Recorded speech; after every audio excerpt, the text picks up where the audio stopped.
ഞാനൊരു കഥ ഇങ്ങനെ കേട്ടിട്ടുണ്ട്. യൂറോപ്പിൽ, ഇംഗ്ലണ്ടിൽ ഒരു ചർച്ചിൽ സ്ഥിരമായിട്ട് ധാരാളം ആളുകൾ കടന്നു വരും. അവിടുത്തെ ചക്രവർത്തിയും ആ സഭയിലെ ഒരംഗമാണ്. അദ്ദേഹം വരുന്നു, ധാരാളം ആളുകൾ വരുന്നു. അദ്ദേഹത്തിന് വളരെ സന്തോഷമുണ്ട്. ഈ പ്രീസ്റ്റിനെ വിളിച്ചിട്ട് പറഞ്ഞു, അച്ഛാ, എനിക്ക് വളരെ സന്തോഷം, ഇത്രയും ആളുകൾ ദൈവഭക്തി ഉള്ളവർ ഈ പട്ടണത്തിലുണ്ടല്ലോ എന്ന് പറഞ്ഞു. ഞാൻ പറഞ്ഞു, അച്ഛൻ പറഞ്ഞു, തിരുമേനി, ഇത് ദൈവഭക്തി കൊണ്ടൊന്നും അല്ല, അങ്ങ് വരുന്നു എന്നുള്ളത് കൊണ്ടാണ് ഇവരൊക്കെ വരുന്നത്. വേണമെങ്കിൽ ഞാനൊരു ട്രിക്ക് അടുത്ത ആഴ്ച കാണിച്ചു തരാമെന്ന് പറഞ്ഞു. പറഞ്ഞാൽ എന്താ? ഞാൻ പറഞ്ഞു, അടുത്ത ആഴ്ച തിരുമേനി വരുന്നില്ലെന്ന് ഞാനൊന്ന് അനൗൺസ് ചെയ്യും എന്ന് പറഞ്ഞു. പക്ഷെ അങ്ങ് വരണം എന്ന് പറഞ്ഞു. പതിവ് പോലെ അടുത്ത ആഴ്ച തിരുമേനി വന്നപ്പം ഒറ്റ കുറച്ച് പേര് മാത്രം, ഫ്രണ്ട് ബെഞ്ചിൽ ഇരിക്കുന്ന കുറച്ച് പേര് മാത്രം വന്നു. അപ്പം അദ്ദേഹം പറഞ്ഞു, തിരുമേനി, മറ്റേതൊക്കെ രാജഭക്തി കൊണ്ട് വന്നാണ്, ഇതൊക്കെ ഇന്ന് വന്നവർ ദൈവഭക്തി കൊണ്ട് വന്നാണ് എന്ന് പറഞ്ഞ പോലെ ഇന്ന് കടന്നു വന്ന നിങ്ങളെല്ലാവരെയും ഓർത്ത് ദൈവത്തിന് സ്തോത്രം ചെയ്യുന്നു. ദൈവം അനുഗ്രഹിക്കുമാറാകട്ടെ. പ്രാരംഭമായിട്ട് ഒരു ആലോചന പറയുവാനായിട്ടൊരു വാക്യം വായിക്കുവാൻ ആഗ്രഹിക്കുന്നു. 1 തീമോത്തിയോസ് 6-ാം അധ്യായം 6-ാം വാക്യം. 1 Timothy chapter 6 verse 6. അലംഭാവത്തോടു കൂടിയ ദൈവഭക്തി വലുതായ ആദായം ആകുന്നു താനും. നമ്മളോട് വായിക്കുന്ന അലംഭാവത്തോടു കൂടി എന്ന് പറഞ്ഞാൽ എൻ്റെ അർത്ഥം, അലംഭാവം എന്ന് പറഞ്ഞ ഒരു നല്ല മലയാളം വേർഡല്ല. അതിൻ്റെ ശരിയായ അർത്ഥം സംതൃപ്തിയോടു കൂടിയ ദൈവഭക്തി വലുതായ ആദായം ആകുന്നു താനും. But godliness with containment is great gain or wealth എന്നും പറയുന്നുണ്ട്. അപ്പോൾ ഇവിടെ ഒരു ബട്ട് എന്നൊരു വാക്ക് പൗലോസ് ചേർത്തിരിക്കുന്നു. എന്താണ് ഈ ബട്ട് എന്ന് പറഞ്ഞാൽ? എന്നിരുന്നാലും അതിന് മുമ്പഴത്തെ വാക്യം നമ്മൾ വായിക്കുമ്പോൾ നമുക്ക് മനസ്സിലാക്കും. 5-ാം വാക്യത്തിൻ്റെ നമ്മൾ വായിച്ച അതിൻ്റെ 5-ന്റെ 2-ാമത്തെ ഭാഗം. എന്നിവ അവർ ദൈവഭക്തി ആദായ സൂത്രം എന്ന് വിചാരിക്കുന്നു. ദൈവഭക്തി ആദായ സൂത്രം എന്ന് വിചാരിക്കുന്നു. ആദായം എന്ന് പറയുമ്പോൾ വേർഡ് നമുക്ക് കേൾക്കുമ്പോൾ എല്ലാവർക്കും മനസ്സിലാകും. ആദായ സൂത്രം എന്ന് പറഞ്ഞാൽ സോഴ്സ് ഓഫ് ഗെയിൻ. ദൈവഭക്തിയെ ആദായ സൂത്രം എന്ന് ധരിക്കുന്ന ഒരു വലിയ സമൂഹം ഭക്തജനങ്ങൾ എന്ന് പറയുന്നവരിടയിലുണ്ട്. അപ്പം ഈ ആദായം എന്ന് പറയുന്നത് മനുഷ്യരെല്ലാം നോക്കുന്ന കാര്യമാണ്. ഏത് കാര്യത്തിനും നമ്മൾ ഇടപെട്ടാലും നമുക്ക് എന്തോ നേട്ടമുണ്ടെന്നാണ് നമ്മൾ ചോദിക്കുന്നത്, അല്ലേ? റോഡ് വക്കിൽ വെറുതെ നിൽക്കുന്ന ഒരു ബംഗാളിയെ കണ്ടിട്ട് ഒരു ജോലിക്ക് വിളിച്ച് അവൻ ആദ്യം ചോദിക്കുന്നത് എന്തോ ജോലി എന്ന് ചോദിക്കുന്നതിന് മുമ്പ് മുച്ച്കോ ക്യാ മിലേഗ എന്ന് ചോദിക്കുന്നത്. എനിക്ക് എന്തോ കിട്ടുമെന്നാണ് അവരാദ്യം ചോദിക്കുന്നത്. നമ്മുടെ കുഞ്ഞുങ്ങളൊക്കെ വിദേശ രാജ്യങ്ങളിലേക്കൊക്കെ പോകുന്നത് നേട്ടങ്ങൾക്ക് വേണ്ടിയിട്ടാണ്. കുറച്ചും കൂടെ നേട്ടങ്ങൾ ഉണ്ടാക്കണം, ഇവിടെ ലഭിക്കാത്ത പല സൗകര്യങ്ങൾ അവിടെ ലഭിക്കണം എന്ന മനോഭാവത്തോടുകൂടെയാണ് എല്ലാവരും ഓരോ കാര്യങ്ങൾ ചെയ്യുന്നത്. ആദായം എന്താ? എന്നാൽ നിർഭാഗ്യവശാൽ ഇന്ന് മനുഷ്യൻ്റെ ഭക്തിയും എന്തായിത്തീർന്നു? ആദായ സൂത്രം, നേട്ടങ്ങൾ ഉണ്ടാക്കാൻ വേണ്ടിയിട്ടുള്ള ഭക്തി. അതിനെക്കുറിച്ചാണ് പൗലോസ് ഇവിടെ പറയുന്നത്. അതിൻ്റെ നമ്മൾ വായിച്ച അധ്യായത്തിൻ്റെ 3-ാം വാക്യം മുതൽ വായിക്കുമ്പോൾ നമുക്ക് ആരാണ് ഇങ്ങനെ ചെയ്യുന്നതെന്ന് നമുക്ക് മനസ്സിലാക്കാൻ സാധിക്കും. നമ്മുടെ കർത്താവായ യേശുക്രിസ്തുവിൻ്റെ പഥ്യവചനവും ഭക്തിക്കൊത്ത ഉപദേശവും അനുസരിക്കാതെ അന്യഥാ ഉപദേശിക്കുന്നവൻ ഒന്നും തിരിച്ചറിയാതെ തർക്കത്തിൻ്റെയും വാഗ്വാദത്തിൻ്റെയും ഭ്രാന്ത് പിടിച്ച് ചീർത്തിരിക്കുന്ന അവയാൽ അസൂയ, ഷണ്ട, ദൂഷണം, ദുസംശയം, ദുർബുദ്ധികളും സത്യത്യാഗികളുമായ മനുഷ്യരുടെ വ്യർത്ഥവാദം എന്നിവ ഉളവാകുന്നു. അവർ ദൈവഭക്തി ആദായ സൂത്രം എന്ന് അപ്പോൾ ഈ ദൈവഭക്തി ആദായ സൂത്രം എന്ന് വിചാരിക്കുന്ന ആരാണെന്നറിയാവോ? നമ്മൾ വായിക്കുന്ന നമ്മുടെ കർത്താവായ യേശുക്രിസ്തുവിൻ്റെ പഥ്യവചനവും ഭക്തിക്കൊത്ത ഉപദേശവും അനുസരിക്കാതെ അന്യഥാ ഉപദേശിക്കുന്നവർ. അന്യഥാ ഉപദേശിക്കുക എന്ന് പറഞ്ഞാൽ some people teaches a different doctrine. നമ്മൾ മനസ്സിലാക്കിയിരിക്കുന്നതിൽ നിന്നും ദൈവവചനത്തിൻ്റെ പരിശുദ്ധിയിൽ നിന്ന് വ്യത്യസ്തമായി അന്യഥാ ഉപദേശിക്കുക. ഒരു സ്ട്രേഞ്ച് ഡോക്ട്രിൻ, ഒരു പുതിയ ഉപദേശം, വ്യത്യസ്തമായ ഉപദേശം ഉപദേശിക്കുന്നവരുടെ മനോഭാവം എന്താണെന്ന് പറഞ്ഞാൽ അവർ ദൈവഭക്തി ആദായ സൂത്രം എന്ന് വിചാരിക്കുന്നു. ഇത് മനസ്സിലാക്കണമെങ്കിൽ നമ്മൾ ഇന്നത്തെ പല മെസ്സേജുകളും കേട്ടാൽ മതി. നമ്മൾ കേൾക്കുന്ന മിക്കവാറും മെസ്സേജുകളിലൊക്കെ പറയുന്നത് യേശുവിൻ്റെ കൂടെ വരിക, നിങ്ങൾക്ക് വീടല്ല വീടുകൾ കിട്ടും, വാഹനമല്ല വാഹനങ്ങൾ കിട്ടും, നന്മകൾ കിട്ടും, അനുഗ്രഹങ്ങൾ കിട്ടും, പണമോ വെൽത്തോ എന്ത് വേണം, എന്ത് നിങ്ങൾക്ക് കിട്ടും, കർത്താവിൻ്റെ പിന്നാലെ വരുവിനെന്ന് പറയുമ്പോൾ നമ്മൾ കൊടുക്കുന്നൊരു മെസ്സേജ് എന്തുവാണ്? ഈ ദൈവഭക്തി എന്ന് പറഞ്ഞാൽ ആദായം ഉണ്ടാക്കാനുള്ള, നേട്ടം ഉണ്ടാക്കാനുള്ള ഒരു മാർഗമായിട്ട് നമ്മൾ പലപ്പോഴും ഇതിനെ കാണാറുണ്ട്. ഒരിക്കലും ഒരു മനുഷ്യൻ ഇങ്ങനെ പറയുകയാണ്, ഞാൻ പാസ്റ്ററെ വളരെ നാളുകളായിട്ട് ടൈത്ത് റെഗുലറായിട്ട് കൊടുക്കുന്ന ആളാണ്, ഒരു മാസം പോലും ഞാൻ മുടക്കിയിട്ടില്ല. പക്ഷേ എൻ്റെ കമ്പനിയിൽ മിക്കവാറും എല്ലാവർക്കും സാലറി കൂട്ടി കൊടുത്തപ്പോൾ എൻ്റെ സാലറി മാത്രം കൂട്ടിയില്ല. പാസ്റ്ററിന് മറുപടി എന്താ പറയണമെന്ന് പറഞ്ഞു. എന്ന് പറഞ്ഞതിൻ്റെ അർത്ഥം എന്താ? നമ്മൾ കൊടുക്കുന്നതും നമ്മൾ ദൈവത്തിന് വേണ്ടി ചെയ്യുന്നതും എല്ലാം നമുക്ക് തിരിച്ചെന്തോ കിട്ടും എന്ന ഒരു മനോഭാവത്തോടെ ചെയ്യുന്നതിനാണ് ദൈവഭക്തി ആദായ സൂത്രം എന്ന് നമ്മളിവിടെ കാണുന്നത്. എന്നാൽ ഇതെല്ലാം ഭൗതികമായ നേട്ടങ്ങളുടെ കാര്യങ്ങൾ പറയുമ്പോൾ പൗലോസ് പറയാണ്, എന്നിട്ട് ഇംഗ്ലീഷ് വായിക്കുമ്പോൾ പറയുന്നത് ബട്ട്, എന്നിരുന്നാലും അതാണ് നമ്മൾ വായിച്ച വേദഭാഗം. സംതൃപ്തിയോടു കൂടിയ ദൈവഭക്തി വലുതായ ആദായം ആണ് താനും. ഒരു വശത്തെ മനുഷ്യർ മെറ്റീരിയലായിട്ടുള്ള ലോകപ്രകാരമുള്ള ആദായങ്ങളെക്കുറിച്ച് അന്വേഷിക്കുമ്പോൾ, ഒരു ഭക്തനായ വ്യക്തി ദൈവഭക്തി സംതൃപ്തിയോടുകൂടെ കണ്ടൻമെൻറ്റോടുകൂടെ ദൈവത്തെ അന്വേഷിച്ചാൽ, ദൈവത്തെ പിൻപറ്റിയാൽ എന്ത് സംഭവിക്കുക എന്ന് പറഞ്ഞാൽ അത് വലുതായ ആദായം, ഗ്രേറ്റ് ഗെയിൻ എന്ന് പറഞ്ഞാൽ മെറ്റീരിയലായിട്ടുള്ള ലൗകികമായിട്ടുള്ള നേട്ടങ്ങളെക്കാൾ ഉപരിയായി ഒരു വലിയ ആത്മീയ അനുഗ്രഹം ആ വ്യക്തിക്ക് ഉണ്ടാകുന്നു എന്നാണ് നമുക്ക് അവിടെ മനസ്സിലാക്കാൻ സാധിക്കുന്നത്. എന്താണ് ഈ ഗോഡ്ലിനെസ് എന്ന് പറഞ്ഞ ദൈവഭക്തി എന്താണെന്ന് പൗലോസ് തന്നെ ഈ തിമോത്തിയോസ് എഴുതിയ 1 തിമോത്തിയോസ് 3:16 നമ്മൾ വായിക്കുന്നുണ്ട്.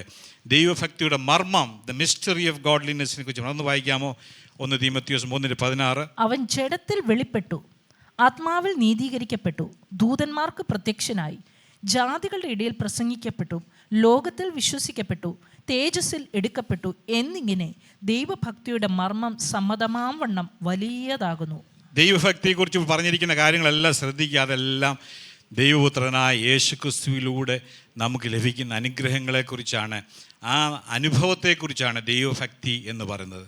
അവൻ ജഡത്തിൽ വെളിപ്പെട്ടു, ആത്മാവിൽ നീതീകരിക്കപ്പെട്ടു, ദൂതന്മാർക്ക് പ്രത്യക്ഷനായി, ജാതികളുടെ പ്രസംഗിക്കപ്പെട്ടു, ലോകത്തിൽ വിശ്വസിക്കപ്പെട്ടു, തേജസ്സിൽ എടുക്കപ്പെട്ടു എന്നിങ്ങനെ ദൈവഭക്തിയുടെ മർമ്മം സമ്മതാവണ്ണം വലുത്. Great is the mystery of godliness. മർമ്മം എന്ന് പറയുമ്പോൾ എന്താ നമുക്കറിയാം? മർമ്മം എന്ന് പറഞ്ഞു കഴിഞ്ഞാൽ, മിസ്റ്ററി എന്ന് പറഞ്ഞു കഴിഞ്ഞാൽ നമ്മുടെ മാനുഷിക മനസ്സിൽ നമുക്ക് മനസ്സിലാക്കാൻ കഴിയാത്തതും എന്നാൽ ദൈവത്തിൻ്റെ ആത്മാവ് നമുക്ക് വെളിപ്പെടുത്തി തന്നെങ്കിൽ മാത്രം മനസ്സിലാക്കുന്നതുമായ കാര്യമാണ് മർമ്മം എന്ന് പറയുന്നത്. പൗലോസ് പറയുന്നത് ദൈവഭക്തിയുടെ മർമ്മം വലിയതാകുന്നതാണ്. കർത്താവ് തൻ്റെ ശിഷ്യന്മാരോട് ചോദിച്ചു, ദൈവപുത്രൻ ആരാണ്? ഈ എന്നെക്കുറിച്ച് യേശു ആരാണ്? എന്നെക്കുറിച്ച് ആളുകൾ എന്തു പറയുന്നു എന്ന് ചോദിച്ച് പലരും പല അഭിപ്രായങ്ങൾ പറഞ്ഞു. നിങ്ങളെന്തു പറയുന്നു എന്ന് ചോദിച്ചപ്പോൾ ഒരാൾ ഉടനെ പറഞ്ഞു. ആരാ പറഞ്ഞേ? പത്രോസ് പറഞ്ഞു, നീ ജീവനുള്ള ദൈവത്തിൻ്റെ പുത്രനായ ക്രിസ്തു ആകുന്നു എന്ന് പറഞ്ഞപ്പോൾ കർത്താവ് പറഞ്ഞു, ഭാഗ്യവാൻ ശിമോനെ, നീ ഭാഗ്യവാൻ, ജഡരക്തങ്ങളല്ല സ്വർഗത്തിലെ ദൈവം അത്രേ നിനക്കിത് വെളിപ്പെടുത്തി തന്നത്. ദൈവമക്കളെ, ഈ സുവിശേഷം അല്ലെങ്കിൽ ഭക്തിയായുള്ള ജീവിതം എന്ന് പറയുന്നത് കർത്താവുമായിട്ട് it's all about Jesus Christ. കർത്താവുമായിട്ടുള്ള നമ്മുടെ ബന്ധം, യേശുവുമായിട്ടുള്ള നമ്മുടെ ആ ദൃഢമായ ബന്ധത്തെയാണ് ഭക്തിയുള്ള ജീവിതം എന്ന് പറയുന്നത്.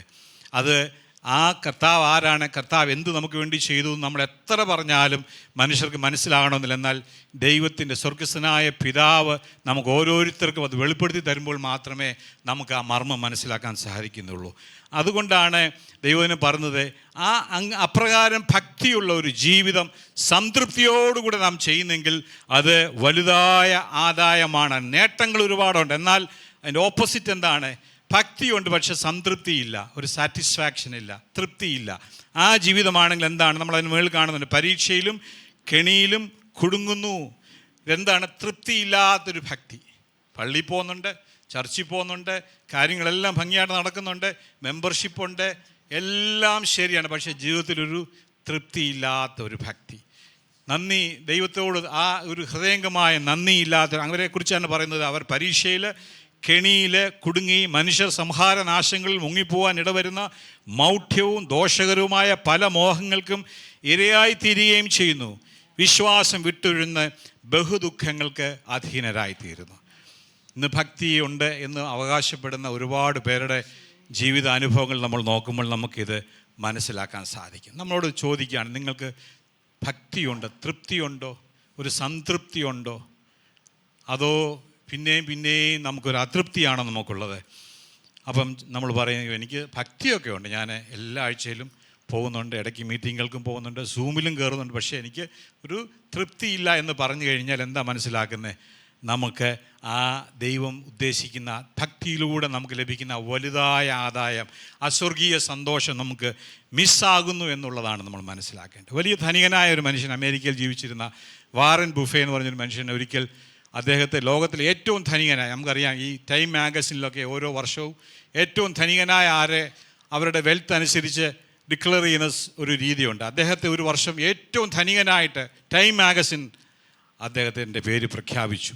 അപ്പോൾ ധാരാളം പത്രക്കാർ അദ്ദേഹത്തിന് അടുക്ക് ചെയ്യുന്നു. അദ്ദേഹം ഏറ്റവും വലിയ ധനികനാണ്, വളരെ സന്തുഷ്ടിയിൽ ജീവിക്കുന്ന മനുഷ്യൻ. അദ്ദേഹം, sir do you need anything more എന്ന് ചോദിച്ചു. അങ്ങാണിന്ന് ലോകത്തിലെ ഏറ്റവും ധനികൻ, അങ്ങേക്ക് ഇനി എന്തെങ്കിലും ആഗ്രഹം ഉണ്ടോ എന്ന് ചോദിച്ചപ്പോൾ അദ്ദേഹം പറഞ്ഞു, yes I need little more, എനിക്ക് ഇച്ചിരും കൂടെ കിട്ടിയാൽ കൊള്ളാം. ഇത് ആത്മീയ ലോകത്തും ദൈവമക്കളെ, നമ്മൾ ഈ ഭക്തരാണെന്ന് പറയുകയും പക്ഷേ നമ്മുടെ ഉള്ളിൽ ഒരു തൃപ്തിയില്ലെങ്കിൽ നമ്മൾ വായിച്ചിട്ട് നേട്ടങ്ങളല്ലാതെ മൂലം കോട്ടങ്ങൾ ആണ് നമുക്കുണ്ടാകുന്നത് നമ്മൾ മനസ്സിലാക്കണം.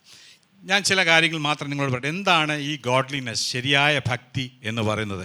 ഒന്നാമത് മനസ്സിലാക്കാതെ ദൈവമാണ് എൻ്റെ ബൗണ്ടറീസ്, എൻ്റെ അതിരുകൾ നിശ്ചയിച്ചിരിക്കുന്ന ഒരു ബോധ്യം നമ്മളിൽ ഉണ്ടാകുമ്പോഴാണ് ആ ഭക്തി എന്ന ആ കാര്യം നമുക്ക് മനസ്സിലാക്കാം. നമുക്കൊരു വാക്യം വായിക്കാം. അപ്പോസ്തല പ്രവൃത്തി 17-ാം അധ്യായം 26-ാം വാക്യത്തിൽ പൗലോസ് ഏഥൻസ് എന്ന് പറഞ്ഞ പട്ടണത്തിൽ വെച്ച് പറഞ്ഞ ഒരു പ്രശസ്തമായ ഒരു പ്രസംഗമുണ്ട്. അവിടെ എന്താണ് പറഞ്ഞിരിക്കുന്നത്?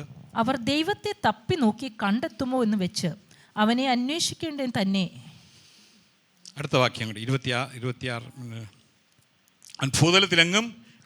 ഭൂതലത്തിലെങ്ങും കുടിയിരിപ്പാൻ അവൻ ഒരുത്തനിൽ നിന്ന് മനുഷ്യജാതി ഒക്കെയും ഉളവാക്കി അവരുടെ നിവാസത്തിന് അതിരുകളും കാലങ്ങളും നിശ്ചയിച്ചു. ദൈവത്തിൻ്റെ ദാസനായ പൗലോസ് പറയാണ്, സകല മനുഷ്യർക്കും ദൈവം ഒരു അതിര്, ഒരു കാലം നിശ്ചയിച്ചിരിക്കുന്നു.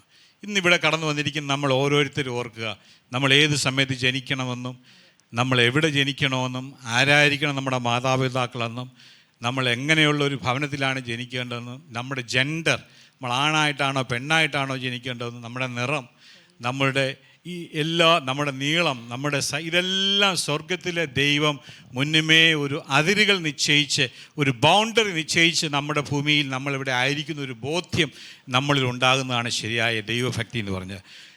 ലോകത്തിലെ ഈ പ്രപഞ്ചത്തിലേക്ക് നമ്മൾ നോക്കിയാൽ അറിയാം, ലക്ഷോപലക്ഷം നക്ഷത്രഗോളങ്ങളുണ്ട്. അതെല്ലാം അതിന് ദൈവം നിശ്ചയിച്ചിരിക്കുന്ന ആ ബൗണ്ടറിയിലൂടെ, അതിലൂടെ മാത്രമാണ് സഞ്ചരിക്കുന്നത്.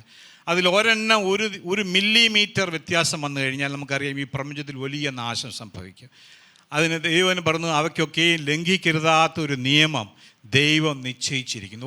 ഓരോ സ്റ്റാറിനും, ഓരോ നക്ഷത്രത്തിനും, ഓരോ ഗ്രഹത്തിനും ദൈവം നിശ്ചയിച്ചിരിക്കുന്ന ആ ബൗണ്ടറിയിലൂടെ, ആ പാതയിലൂടെ സഞ്ചരിക്കുന്നതോടെ എന്ത് സംഭവിക്കുന്നു? അവിടെ ക്ലാഷ് ഉണ്ടാകുന്നില്ല, കൂട്ടിയിടി ഉണ്ടാകുന്നില്ല.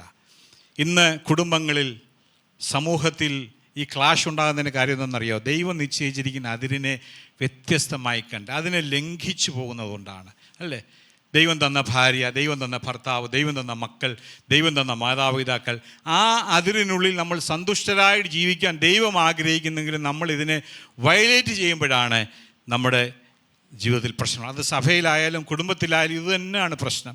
ദൈവമക്കളെ, നമ്മൾ ഓർക്കുക, ദൈവത്തോട് നമ്മൾ നന്ദിയുള്ളവരായി ദൈവം തന്ന ആ ബൗണ്ടറിക്കുള്ളിൽ നിന്ന്, ആ ലിമിറ്റിൽ നിന്നുകൊണ്ട് ജീവിച്ചെങ്കിൽ മാത്രമേ നമുക്ക് ഒരു ഉദ്ദേശിക്കുന്ന, ദൈവം ആഗ്രഹിക്കുന്ന ഒരു സംതൃപ്തി നമ്മുടെ ജീവിതത്തിൽ ഉണ്ടാകാൻ തക്കൊണ്ട് സാധിക്കത്തേ. ഓരോ കാര്യങ്ങളും നമുക്കറിയാം. ഇന്ന് 2026 മെയ് മാസം 31-ാം തീയതി നമ്മൾ ഇവിടെ ഓരോരുത്തരും ഇരിക്കുന്നു എന്നുള്ളതിൻ്റെ പിന്നിൽ ദൈവം തമ്പുരാൻ്റെ പദ്ധതിയാണ്. അത് നമ്മൾ ഓർക്കണം. നമ്മുടെ ആരുടെയും കഴിവോ പ്രാപ്തിയോ ഒന്നുമല്ല, ദൈവം അനുവദിച്ചതുകൊണ്ടാണ് ഇന്ന് നമ്മൾ ഇവിടെ ആയിരിക്കുന്നത്. അങ്ങനെ നമ്മുടെ ചെറിയ കാര്യങ്ങൾ മുതൽ വലിയ കാര്യങ്ങൾ വരെ എല്ലാം സ്വർഗത്തിലെ ദൈവം നമ്മളെ അതിര് നിശ്ചയിച്ച് നമ്മളെ ആ പാതയിലൂടെ നടത്തുന്നു. നമുക്ക് എന്തെല്ലാം ഉണ്ടെന്ന് പറഞ്ഞാലും തൃപ്തിയില്ലെങ്കിൽ എന്താണ്? നമ്മുടെ കുഞ്ഞുങ്ങൾക്ക് ബ്രേക്ക്ഫാസ്റ്റ് കൊടുക്കുമ്പോൾ ചില പിള്ളേർ പറയാമെന്ന് വെച്ചോ, ഇന്ന് പുട്ടും കടലയാണ്, എനിക്കിന്ന് അതല്ല വേണ്ടി, എനിക്ക് പുട്ടും പഴവുമാണ് വേണ്ടി എന്ന് പറഞ്ഞു കഴിഞ്ഞാൽ ഇതുപോലാണ് പലപ്പോഴും ദൈവം നമ്മുടെ ജീവിതത്തിൽ ദൈവം തരുന്ന അനുഭവങ്ങൾ. അത് പോരാ, ഇത് പോരാ, ഇനി ആ ഒരു ആഗ്രഹം നമ്മുടെ ജീവിതത്തിലേക്ക് വരുമ്പോൾ തന്നെ ഡിസ്കണ്ടൻമെൻറ്റ് അല്ലെങ്കിൽ നമുക്ക് തൃപ്തിയില്ലാത്ത അനുഭവം ഉണ്ടാകുന്നു നമുക്ക് മനസ്സിലാക്കാൻ സാധിക്കും. പൗലോസിൻ്റെ തന്നെ വാക്യങ്ങളിലൂടെ നമ്മൾ പഠിക്കുമ്പോൾ, ഫിലിപ്പിയർക്ക് എഴുതിയ ലേഖനം 4-ാം അധ്യായം അതിൻ്റെ 11ഉം 12ഉം നമ്മളൊന്ന് വായിക്കുമ്പോൾ, ഫിലിപ്പിയൻസ് ചാപ്റ്റർ 4 വേഴ്സ് 11 and 12. ബുദ്ധിമുട്ട് നിമിത്തമല്ല ഞാൻ പറയുന്നത്, ഉള്ള അവസ്ഥയിൽ അലംഭാവത്തോടിരിപ്പാൻ ഞാൻ പഠിച്ചിട്ടുണ്ട്. താഴ്ചയിലിരിപ്പാനും സമൃദ്ധിയിലിരിപ്പാനും എനിക്കറിയാം. തൃപ്തനായിരിക്കാനും വിശന്നിരിപ്പാനും സമൃദ്ധിയിലിരിപ്പാനും ബുദ്ധിമുട്ട് അനുഭവിപ്പാനും എല്ലാം ഞാൻ ശീലിച്ചിരിക്കുന്നു. അടുത്ത വാക്യം കൂടെ. എന്നെ ശക്തനാക്കുന്നവൻ മുഖാന്തരം ഞാൻ സകലത്തിനും എന്നെ ശക്തനാക്കുന്നവൻ മുഖാന്തരം ഞാൻ നമ്മൾ ഈ വാക്യം പിള്ളേരെയൊക്കെ ഏതെങ്കിലും IAS ടെസ്റ്റ് എഴുതാൻ പോകുമ്പോഴും ഒക്കെ പറഞ്ഞു വിടുന്ന കാര്യം മിസ്കോട്ട് ചെയ്യാറുണ്ട്. ഇതിൻ്റെ കോണ്ടെക്സ്റ്റ് എന്താണ്? ഏത് ജീവിത സാഹചര്യങ്ങളിലും സന്തോഷത്തോടെ തൃപ്തിയോടെ ജീവിക്കുവാൻ തക്കവണ്ണം നമ്മളെ ശക്തനാക്കുന്നവനാണ് നമ്മുടെ സ്വർഗീയ പിതാവ്. നമ്മുടെ എല്ലാവരുടെയും ജീവിതം എപ്പോഴും പ്ലസൻ്റ് ആയിരിക്കണമെന്നില്ല, എപ്പോഴും സ്മൂത്തായിട്ട് ഇങ്ങനെ പോകണമെന്നില്ല. പൗലോസ് പറയുന്നു, തൃപ്തനായിരിക്കാൻ, താഴ്ചയിലിരിപ്പാൻ, സമൃദ്ധിയിലിരിപ്പാൻ, വിശന്നിരിപ്പാൻ, ഇതെല്ലാം ഞാൻ ശീലിച്ചിരിക്കുന്നു. I have learned to be content. അതാണ് ഈ സംതൃപ്തി എന്ന് പറഞ്ഞാൽ നമുക്ക് ദൈവവചനത്തിലൂടെ ദൈവാത്മാവിൻ്റെ സഹായത്തോടെ നമ്മൾ പഠിച്ച് പ്രാക്ടീസ് ചെയ്യേണ്ട ഒരു കാര്യമാണ്. മെഡിക്കൽ സ്റ്റോറിൽ ചെന്നിട്ട് എനിക്ക് കുറച്ച് സംതൃപ്തിയുടെ ടാബ്ലറ്റ് തരണം എന്ന് പറഞ്ഞാൽ നമുക്ക് കിട്ടത്തില്ല, അല്ലേ? അല്ലെങ്കിൽ നമ്മുടെ ബൈ ബർത്ത് നേച്ചറിൽ നമുക്ക് കിട്ടത്തില്ല. പൗലോസ് പറയുകയാണ്, ഞാൻ പഠിച്ചിരിക്കുന്നു, ജീവിതാനുഭവങ്ങളിലൂടെ കർത്താവുമായിട്ടുള്ള ബന്ധത്തിലൂടെ തൃപ്തനായിരിക്കാൻ ഞാൻ പഠിച്ചിരിക്കുന്നു എന്നാണ് പറയുന്നത്. എബ്രായത്തിൽ നമ്മൾ വായിക്കുന്നത്, ഉള്ളതുകൊണ്ട് തൃപ്തിപ്പെടുവിൻ, content with such things as you have.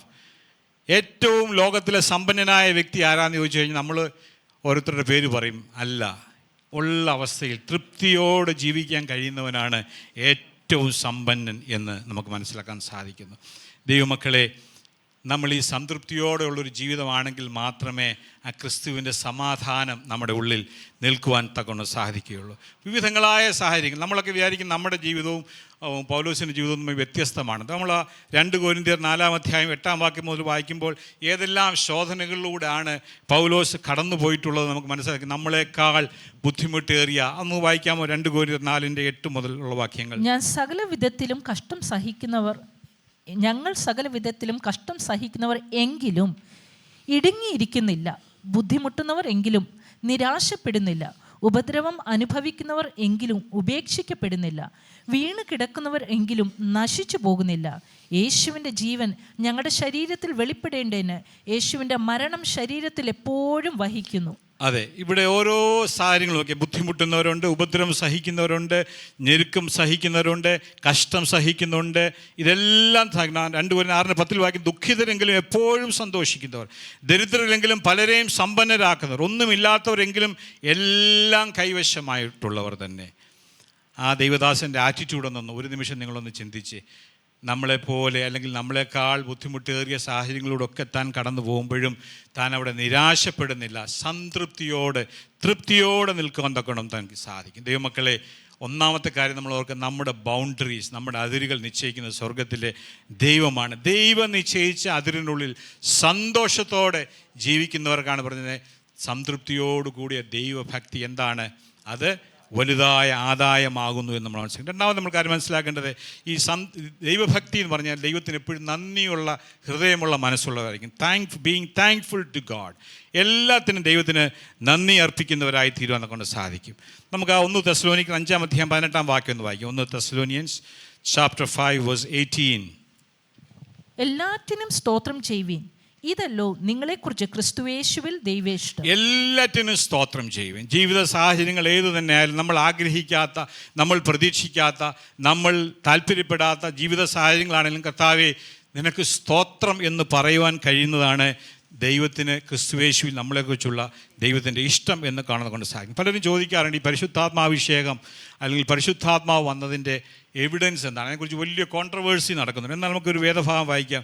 എഫേസ്യ ലേഖനം 5-ാം അധ്യായം 18-ാം വാക്യം വായിക്കുമ്പോൾ പരിശുദ്ധാത്മാവ് ഒരു വ്യക്തിയുടെ ഹൃദയത്തിലുണ്ടെങ്കിൽ അത് എങ്ങനെയാണ് എവിഡൻ്റ് ആകുന്നത് നമുക്ക് മനസ്സിലാക്കാൻ സാധിക്കും. ഒന്ന് വായിക്കാമോ? വീഞ്ഞു കുടിച്ച് മത്തരാകരുത്, അതിനാൽ ദുർനടപ്പുണ്ടാകുമല്ലോ. ആത്മാവ് നിറഞ്ഞവരായി സങ്കീർത്തനങ്ങളാലും സ്തുതികളാലും ആത്മീക ഗീതങ്ങളാലും തമ്മിൽ സംസാരിച്ചും നിങ്ങളുടെ ഹൃദയത്തിൽ കർത്താവിനെ പാടിയും കീർത്തനം ചെയ്തും നമ്മുടെ കർത്താവായ യേശുക്രിസ്തുവിൻ്റെ നാമത്തിൽ ദൈവവും പിതാവുമായവന് എല്ലായ്പ്പോഴും എല്ലാറ്റിനു വേണ്ടിയും സ്തോത്രം ചെയ്തുകൊള്ളും. ആമേൻ. ഇവിടെ പറഞ്ഞ കാര്യം ശ്രദ്ധിച്ചോ? ദൈവത്തിൻ്റെ പരിശുദ്ധാത്മാവ് നിറഞ്ഞവരായി നിങ്ങൾ എന്തോ ചെയ്യണം? കുറച്ചുപേർ അന്യഭാഷ പറയണമെന്നല്ല ഇവിടെ പറഞ്ഞേക്കുന്നത്. ദൈവത്തിൻ്റെ ആത്മാവിൻ്റെ ഫലമാണ് അന്യഭാഷ. അതോടൊപ്പം ഇവിടെ പറയുന്ന കാര്യം എവിഡൻ്റായിട്ട് ഒരു ദൈവപൈതലിൻ്റെ ജീവിതത്തിൽ കാണുന്നുണ്ട്. സ്തുതികളാലും ആത്മീയ ഗീതങ്ങളാലും തമ്മിൽ സംസാരിക്കും. അവിടുത്തെ മുഖ്യമന്ത്രി ആരായിരുന്നു? ഈടിയുടെ റെയ്ഡും ഒക്കെ പറഞ്ഞാലല്ല നമുക്ക് കിട്ടുന്ന സമയം. നമ്മൾ സ്തുതികളാലും ആത്മീയഗീതങ്ങളാലും തമ്മിൽ സംസാരിച്ച് നിങ്ങളുടെ ഹൃദയത്തിൽ കർത്താവിന് പാടിയും കീർത്തനം ചെയ്തും നമ്മുടെ കർത്താവായ യേശു ക്രിസ്തുവിൻ്റെ നാമത്തിൽ ദൈവവും പിതാവുമായ എല്ലായ്പ്പോഴും ചില കാര്യങ്ങൾക്ക് വേണ്ടിയിട്ടല്ല, എല്ലാറ്റിനും വേണ്ടി സ്തോത്രം ചെയ്യുന്നവരാകും. അത് ദൈവം നമ്മളെക്കുറിച്ച്, അങ്ങനെയാണ് ദൈവത്തിൻ്റെ ആത്മാവിൻ്റെ നിറവ് ഓരോ ദൈവ പൈതലിൻ്റെ ജീവിതത്തിലും ദൈവം നൽകി തന്നിരിക്കുന്നത്. സന്തോഷത്തോടെ ദൈവത്തിന് സ്തോത്രം ചെയ്യുവാൻ നമുക്ക് കഴിയുന്നവരായിരിക്കണം. ലോകത്തിലുള്ള നമ്മൾ പലപ്പോഴും അതൃപ്തരാകുന്ന കാര്യം നമ്മൾ മറ്റുള്ളവരായിട്ട് കമ്പയർ ചെയ്യുമ്പോഴാണ്, അല്ലേ? മറ്റുള്ളവരുമായിട്ടൊക്കെ നോക്കുമ്പോൾ നമ്മുടെ സാഹചര്യം നോക്കുമ്പോൾ നമുക്കൊരു തൃപ്തിയില്ല. നമുക്ക് പല കാര്യങ്ങൾ, ഞാൻ അടുത്ത സമയത്ത് വായിച്ച ഒരു കാര്യം പറയാം. നമുക്കൊരു ബാങ്ക് അക്കൗണ്ട് ഉണ്ടെങ്കിൽ, ഒരു കാര്യം ഓർക്കുക, ലോകത്തിൽ 140 കോടി ജനങ്ങൾക്ക് ഒരു അക്കൗണ്ട് പോലും ഇല്ലാത്തവരാണ്. നമുക്കൊരു വീട്ടിലൊരു ഫ്രിഡ്ജും ഉണ്ടെങ്കിൽ പറയുന്നത് 75% ആളുകളെക്കാൾ നമ്മൾ, ലോകത്തിലുള്ള 75% ആളുകളെക്കാൾ നമ്മൾ അനുഗ്രഹിക്കപ്പെട്ടവരാണ്. നമുക്ക് ശരിയായ രീതിയിൽ വായിക്കാൻ കഴിയുമെങ്കിൽ, ഒരു ആർട്ടിക്കിൾ, ഒരു ന്യൂസ് പേപ്പർ അല്ലെങ്കിൽ ബൈബിൾ വായിക്കാൻ കഴിയുമെങ്കിൽ 200 കോടി ജനങ്ങൾക്ക്, ഞാനത് സയൻറ്റിഫിക്കായിട്ട് എടുത്തൊരു ഡേറ്റയാണ്, 200 കോടി ആളുകൾക്ക് ഭൂമിയിൽ വായിക്കാൻ കഴിയാത്തവരുണ്ട്. നമ്മളൊന്ന് ആലോചിച്ച് നോക്കിയേ. നമുക്ക് ഈ ആരാധന സ്ഥലത്തേക്ക് ഇന്ന് രാവിലെ പരസഹായം കൂടാതെ നടന്നു വരാൻ കഴിഞ്ഞെങ്കിൽ, ഇന്ന് ലോകത്തിൽ 130 കോടി ജനങ്ങൾക്ക് പരസഹായമില്ലാതെ എഴുന്നേറ്റ് നടക്കാൻ വയ്യാത്തൊരു നമ്മൾ ഈ പാർക്കുന്ന ഈ ഭൂമിയിൽ ഇന്നുണ്ട്. ദൈവം നമുക്ക് പ്രാപ്തി തന്നില്ലേ, ബലം തന്നില്ലേ? നമുക്കിന്നിവിടെ പാട്ടുപാടി ദൈവത്തെ സ്തുതിക്കുന്നു, കൈ അടിക്കുന്നു, ദൈവത്തെ മുഖത്ത് നമ്മളിവിടെ പുറത്ത് നമ്മളെ കല്ലെറിയുമെന്നോ നമ്മളെ അവരെ അറസ്റ്റ് ചെയ്യുമെന്നോ ഒന്നും ഭയമില്ല. നമ്മളെല്ലാം വളരെ സന്തോഷത്തോടെ ആയിരിക്കും. എന്നാൽ നമ്മൾ ഓർക്കുക, ഇതേ സമയം തന്നെ ലോകത്തിൽ 40 കോടിയിലധികം ആളുകൾ സ്വതന്ത്രമായിട്ട് ദൈവത്തെ ഒന്ന് ആരാധിക്കാൻ ആഗ്രഹിച്ചിട്ട് കഴിയാത്ത ആളുകളാണ്. നമ്മളൊന്ന് ആലോചിക്കുക, നമ്മളിതെല്ലാം we are taking everything as granted. ഇതിനൊന്നും ദൈവത്തോട് നന്ദിയുള്ളവരായിരിക്കുന്നുണ്ടോ എന്ന് നമ്മൾ ചിന്തിക്കുക. ദൈവത്തോട് നന്ദിയുള്ളവരാകുക ദൈവമക്കളെ. ആ നന്ദിയുള്ളവരാകുമ്പോൾ എന്ത് സംഭവിക്കും? നമ്മുടെ ഉള്ളിലൊരു തൃപ്തി നമുക്കുണ്ടാകും.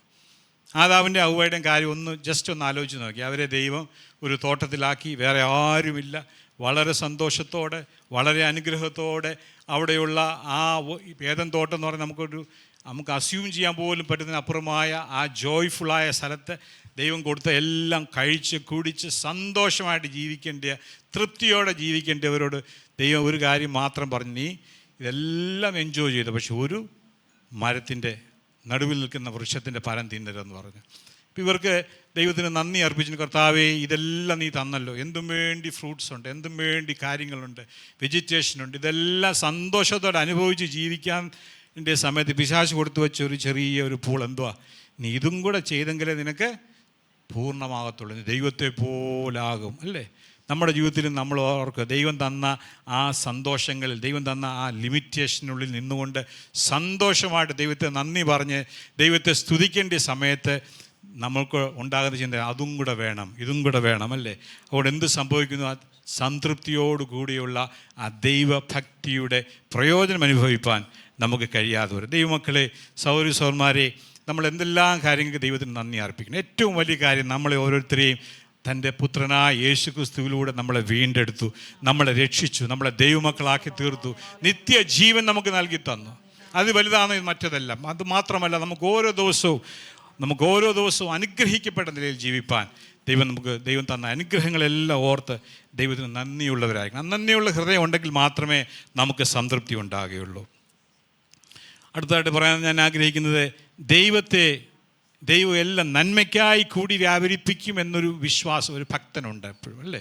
ഭക്തിയുടെ മറ്റൊരു വഴിയാണ് ഒരു ഗോഡ്ലിനെസ് എന്ന് പറഞ്ഞാൽ ദൈവം എല്ലാം നിയന്ത്രിക്കുന്നു, ദൈവം എല്ലാം നന്മയ്ക്കായിട്ട് കൂടി വ്യാപരിപ്പിക്കും. നമുക്ക് പലതും മനസ്സിലാകത്തില്ല, എന്തുകൊണ്ടാണ് അങ്ങനെ സംഭവിക്കുന്നത്. റോമാലേഖനം 8:28 വായിക്കാമോ? നമ്മൾ എപ്പോഴും അറിയാവുന്ന വാക്യമാണ്.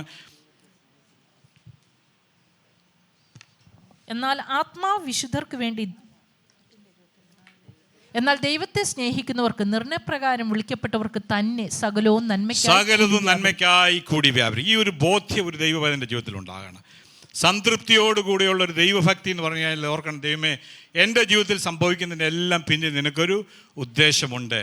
ആ ഉദ്ദേശം എന്താ? നമ്മൾ അതിൻ്റെ അടുത്ത വാക്യത്തിൽ കാണുന്നുണ്ട്, തൻ്റെ പുത്രനായ യേശു ക്രിസ്തുവിൻ്റെ സ്വഭാവത്തോടും സ്വരൂപത്തോടും ഏകീഭവിക്കുവാൻ ദൈവം നമ്മളെക്കുറിച്ച് ആഗ്രഹിക്കുന്നു. പലപ്പോഴും നമ്മൾ എന്തിനാണ് ഈ നന്മയെന്നുള്ളത് നമുക്ക് മനസ്സിലാക്കാൻ സാധിക്കുന്നില്ല, അല്ലേ? ഒരു കല്യാണം മാറിപ്പോകുമ്പോൾ നമ്മൾ വിചാരിക്കും ഇച്ചിരൂടെ കാശുള്ള വീട്ടിൽ നിന്ന് ഇച്ചിരൂടെ കാണാൻ കൊള്ളാവുന്നൊരു പയ്യനെ, അല്ലെങ്കിൽ കുറച്ചുകൂടെ കാണാൻ കൊള്ളാവുന്നൊരു പെണ്ണിനെ കിട്ടും. അത് സാരമില്ല. അതല്ല ഉദ്ദേശിക്കുന്നത്. ദൈവം ഉദ്ദേശിക്കുന്നത് എന്തുവാ? നിനക്ക് നിൻ്റെ ജീവിതത്തിന് നിത്യതയിലേക്ക് പ്രയോജനപ്പെടുന്ന, കുടുംബജീവിതത്തിന് അനുഗ്രഹമായി തീരുന്ന, നിന്നെ ശുദ്ധീകരിക്കുന്ന, ദൈവം നമ്മളെ രൂപാന്തരപ്പെടുത്തുന്ന ഒരു ജീവിത പങ്കാളിയെ ദൈവം തരുന്നത്. ഒരു ജോലി നഷ്ടപ്പെട്ടു, ഇച്ചിരൂടെ നല്ല സാലറി കിട്ടും ബ്രദർ, ഇപ്പം എത്ര ഉദ്ദേശിച്ച് 30,000 വേണ്ട, ഒരു 70ൻ്റെ സാലറി വരുന്നുണ്ടെന്നാണ് നമ്മൾ പറയുന്നത്, അല്ലേ? അങ്ങനല്ല. ഒരു ജോലി നഷ്ടപ്പെട്ടാൽ ദൈവം തരുന്ന ജോലി ദൈവനാമഹത്വത്തിന് പ്രയോജനപ്പെടുന്ന ഒരു ജോലിയായിരിക്കും, അനേകർക്ക് അനുഗ്രഹമായി തീരുന്ന ഒരു ജോലിയായിരിക്കും. അങ്ങനെ വീട്, നല്ലൊരു വീട് പ്രതീക്ഷിച്ചു, അത് പോയി. നല്ല വീട്, ഇച്ചിരി വലിയ വീട് സെൻറ്ററിൽ കിട്ടുമെന്നല്ല പറയുന്നത്.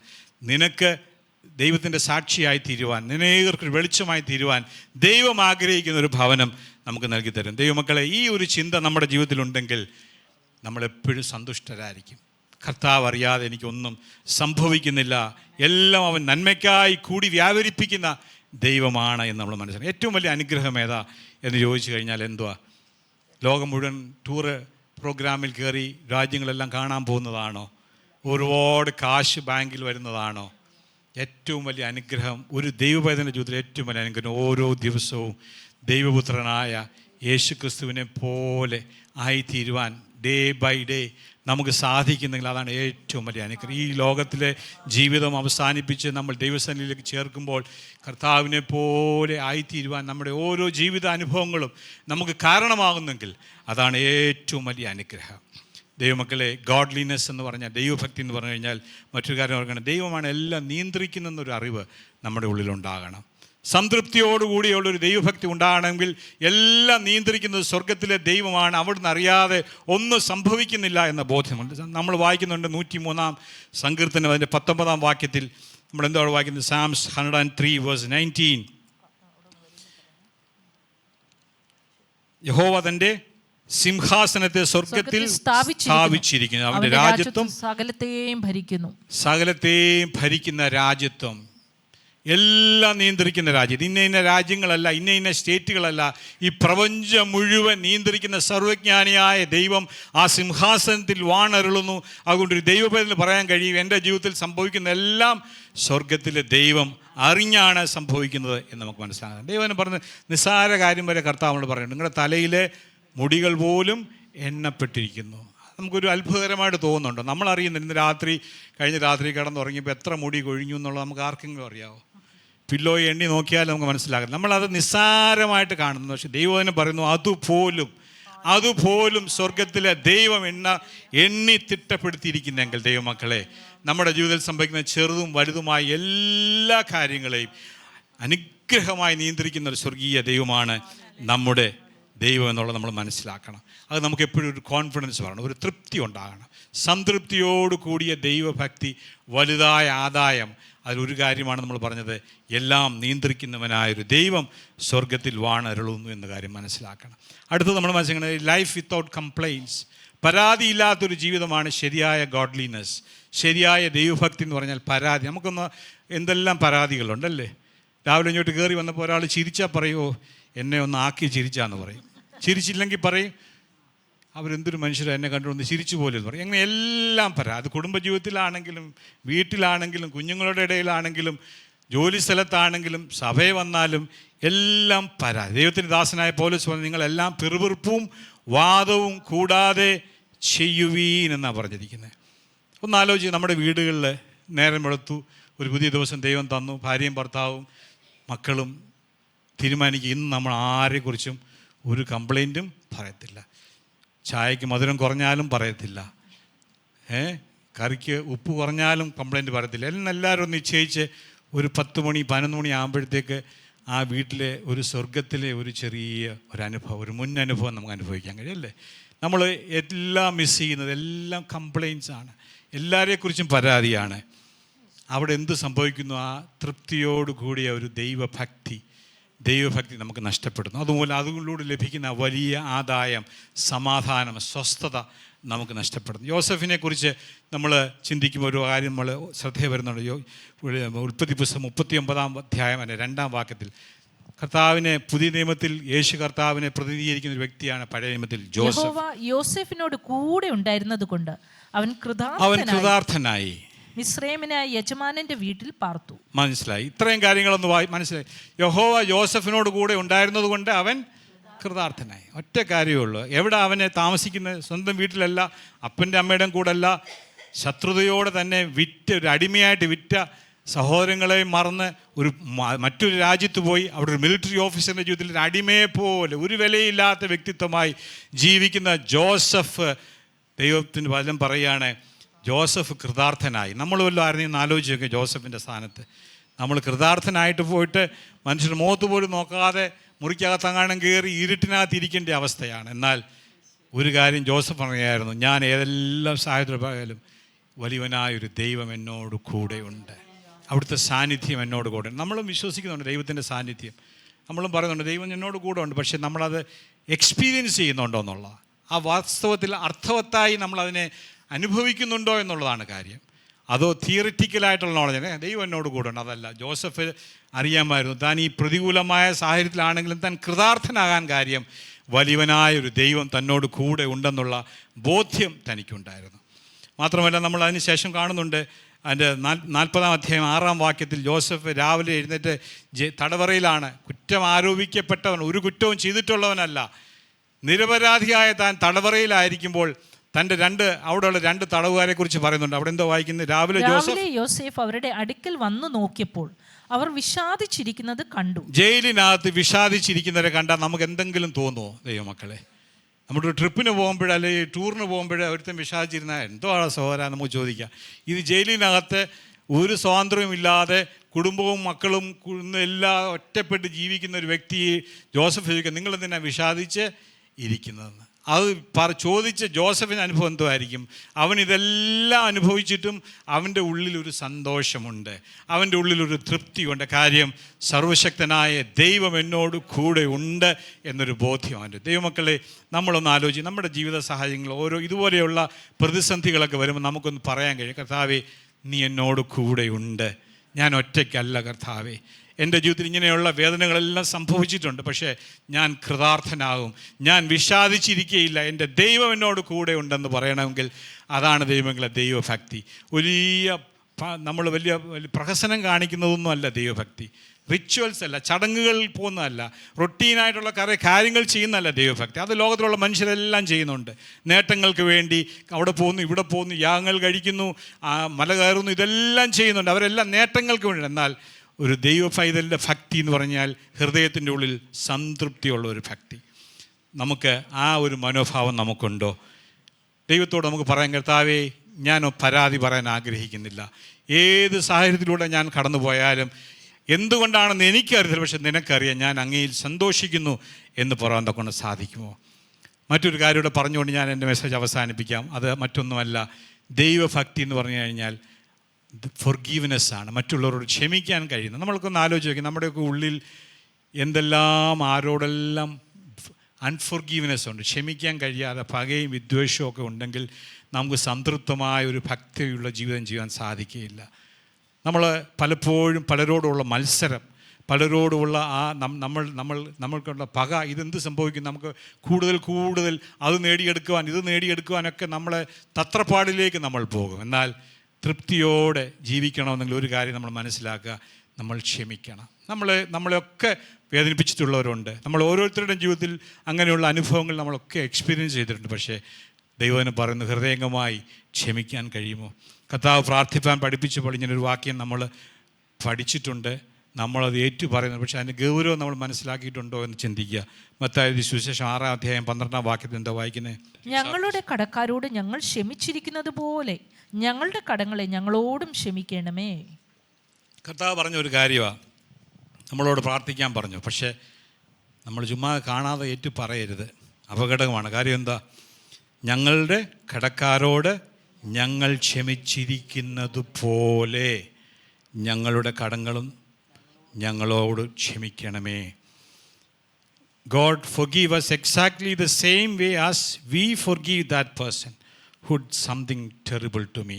എന്നോട് വളരെ ക്രൂരമായി ഇടപെട്ട ആ സഹോദരിയോട്, ആ സഹോദരനോട് ഞാൻ ക്ഷമിച്ചതുപോലെ ഓർത്തോണം. നമ്മൾ പറയാ കർത്താവിനോട്, സ്വർഗത്തിൽ ചെല്ലുമ്പോൾ ദൈവം പറയും, മോളെ നീ ക്ഷമിച്ചതുപോലെ ഞാൻ നിന്നോട് ക്ഷമിച്ചു. ഇത്ര ഗൗരവമായൊരു കാര്യമാണ്. അതുപോലെ ദൈവം നമ്മളോട് ക്ഷമിക്കണമെങ്കിൽ ഹൃദയപൂർവ്വം നമുക്ക് ക്ഷമിക്കാൻ കഴിയണം. ഹൃദയത്തിൻ്റെ ഉള്ളിൽ നിന്ന് അവരോട് പൊറുക്കാൻ കഴിയണം. എങ്കിൽ മാത്രമേ സംതൃപ്തിയോടുകൂടിയ ഒരു ദൈവഭക്തി നമുക്കുണ്ടാകുന്നത് കൊണ്ട് സാധിക്കുകയുള്ളൂ. Godliness with containment has great gain. ഭൂമിയിലുള്ള ഒത്തിരി ഭൗതികമായ നന്മകൾ നേടുന്നതിനെക്കുറിച്ചോ നേട്ടങ്ങൾ കൊയ്യുന്നതിനെക്കുറിച്ചോ ഒന്നുമല്ല നമ്മളിന്ന് കേട്ട ദൈവവചനം. സംതൃപ്തിയോടെ സന്തോഷത്തോടെ ഭക്തിയുള്ളൊരു ജീവിതം ചെയ്യാൻ കഴിയണമെങ്കിൽ നാം ദൈവം നിശ്ചയിച്ചിരിക്കുന്ന ആ അതിർവരമ്പുകൾക്കുള്ളിൽ തൃപ്തിയോടെ ജീവിക്കാൻ നമുക്ക് കഴിയണം. ദൈവം തന്ന എല്ലാത്തിനും, അത് വേദനയായിട്ട് സങ്കടമായിട്ട് രോഗമായിട്ട്, അതിനെല്ലാം ദൈവത്തോട് നന്ദിയുള്ളവരാകുവാൻ നമുക്ക് കഴിയണം. സർവത്തെയും നിയന്ത്രിക്കുന്ന സർവശക്തനായ ദൈവം തൻ്റെ സിംഹാസനത്തിൽ വാണരുളുന്നു. അവിടുന്ന് അറിയാതെ എൻ്റെ ജീവിതത്തിൽ ഒന്നും സംഭവിക്കുന്നില്ല. എൻ്റെ തലയിലെ ഒരു മുടി പോലും കൊഴിയുന്ന എൻ്റെ കർത്താവ് അറിഞ്ഞാണ്. ആ ബോധ്യം നമ്മളുണ്ടാവണം. ദൈവമക്കളെ, ദൈവം എല്ലാവർക്കും അല്ല, തന്നെ സ്നേഹിക്കുന്നവർക്ക്, നിർണയപ്രകാരം വിളിക്കപ്പെട്ടവർക്ക് തന്നെ സകലതും നന്മയ്ക്കായി കൂടി വ്യാപരിപ്പിക്കുന്നൊരു ദൈവം വാണരുളുന്നു. അതുകൊണ്ട് ഞാൻ സന്തോഷിക്കും എന്ന ബോധ്യം നമുക്കുണ്ടാകണം. ദൈവം എല്ലാം നന്മയ്ക്കായി കൂടി വ്യാപരിപ്പിക്കുന്നൊരു ദൈവം.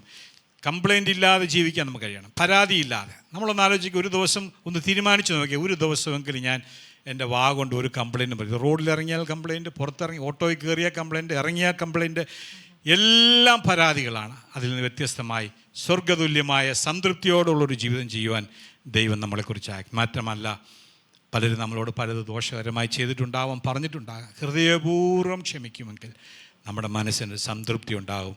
ദൈവം പറയുന്നു, സംതൃപ്തിയോടു കൂടിയ ദൈവഭക്തി വലിയ ആദായം. It's A great gain. അത് മിസ് ചെയ്യുവാൻ നമുക്ക് ആർക്കും ഇവിടെ വരാതിരിക്കട്ടെ. ദൈവമായ കർത്താവ് നമ്മളെല്ലാവരെയും ഈ വചനത്തിൽ അനുഗ്രഹിക്കുമാറാകട്ടെ എന്ന് പ്രാർത്ഥിക്കുന്നു. ഇന്നത്തെ ഈ സന്ദേശം നിങ്ങൾക്ക് അനുഗ്രഹമായി തീർന്നു എന്ന് ഞങ്ങൾ ആത്മാർത്ഥമായി വിശ്വസിക്കുന്നു. ഇതുപോലെയുള്ള അനുഗ്രഹിക്കപ്പെട്ട സന്ദേശങ്ങൾ തുടർന്നും കേൾക്കുവാൻ ദയവായി ഞങ്ങളുടെ ഈ ചാനൽ നിങ്ങൾ സബ്സ്ക്രൈബ് ചെയ്യുക. അതിലൂടെ നമ്മുടെ രക്ഷിതാവും കർത്താവും വീണ്ടെടുപ്പുകാരനുമായ യേശു കർത്താവുമായിട്ടുള്ള ദൃഢമായ ബന്ധത്തിൽ വളരുവാൻ അത് കാരണമായി തീരട്ടെ എന്ന് ഞങ്ങൾ പ്രാർത്ഥിക്കുന്നു. മറക്കാതെ ഇപ്പോൾ തന്നെ സബ്സ്ക്രൈബ് ചെയ്യൂ. ദൈവം നിങ്ങളെ അനുഗ്രഹിക്കുമാറാകട്ടെ.